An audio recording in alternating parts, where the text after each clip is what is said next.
আজি মই লৈ আহিছোঁ আপোনালোকলৈ এটা একদম খুব ধুনীয়া ট্ৰেইন জাৰ্ণি দেখাবৰ কাৰণে। এইটো ষ্টাৰ্ট কৰা বেছি দিন হোৱা নাই, বেছি দিন মানে 9 মাহ হৈছে। এয়া হৈছে গুৱাহাটীৰ পৰা চাইৰাং ষ্টেচন, আইজললৈ মিজোৰামলৈ বুলি যাব পাৰিব। ট্ৰেইন জাৰ্ণিটো ইমান বেছি ধুনীয়া নহয়, এই ভিডিঅ'টো চালে আপোনালোকে গম পাব। নমস্কাৰ জনাইছোঁ, মই শিল্পীয়ে মোৰ আন এটি ভ্লগলৈ সকলোকে স্বাগতম জনাইছোঁ। যদি মোৰ এই ভিডিঅ'টো আপোনালোকৰ ভাল লাগে আৰু ভৱিষ্যতলৈ এনেকুৱা চাব বিচাৰে তেতিয়াহ'লে মোৰ চেনেলটো ছাবস্ক্ৰাইব কৰি দিব আৰু লগতে লাইক আৰু কমেণ্ট কৰিব বুলি আশা কৰিলোঁ।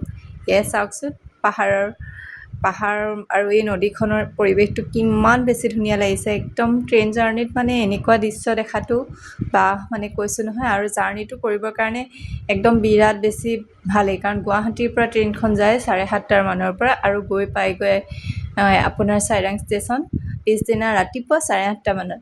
ৰাতিটো ধুনীয়াকৈ ৰেষ্ট কৰি শুই যাব পাৰে আৰু ৰাতিপুৱা উঠি একদম ধুনীয়া ধুনীয়া পাহাৰৰ মাজে মাজে ট্ৰেইনখন যেতিয়া গৈ থাকিব তাৰ পৰিৱেশ উপভোগ কৰি ধুনীয়াকৈ গৈ থাকিব পাৰিব। আৰু তাত আছে 49-51 টানেল বহুত আছে, কাৰণ পাহাৰ কাটি কাটি ৰাস্তাটো বনোৱা হৈছে। কৈছোঁ নহয়, মানে গৈ চালে গম পাব কিমান বেছি ধুনীয়া হয় ট্ৰেইন জাৰ্ণিটো। আইজলখনটো ধুনীয়া হয়েই হয় আৰু লগতে ট্ৰেইন জাৰ্ণিটো বিৰাট বেছি ধুনীয়া হয়। এয়া চাওকচোন,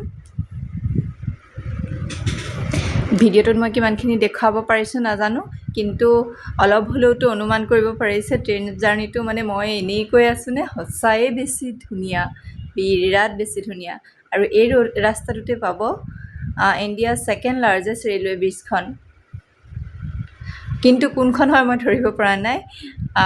মই ভিডিঅ'বোৰ কৰি ৰাখিছোঁ, সেইখিনি মই দিছোঁ, কিন্তু একজেক্ট মানে কোনখন 2nd লাৰ্জেষ্ট ৰেলৱে ব্ৰিজ হয় মই সেইটো ক'ব নোৱাৰিম।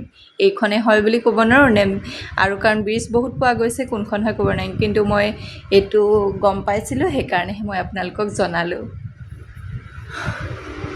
এয়া চাওকচোন, ডাৱৰবোৰ একদম তলত আছে, ইমান ধুনীয়া পৰিৱেশ, বহুত বেছি ধুনীয়া।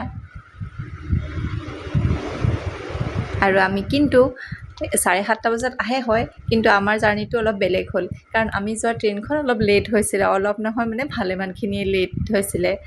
আমাৰ ট্ৰেইনখন লেট হৈ আমি য'ত নেকি আমি গৈছিলোঁ, আমি লামডিং ষ্টেচনৰ পৰা উঠিছিলোঁ, আমি গুৱাহাটীৰ পৰা উঠা নাই।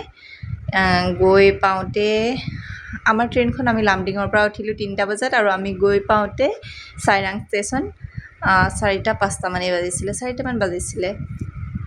গতিকে এয়া টানেল দেখিছে, একদম ৰাতিৰ নিচিনা হৈ গৈছে, কিন্তু ৰাতি নহয় দেই, দিনতে হয়।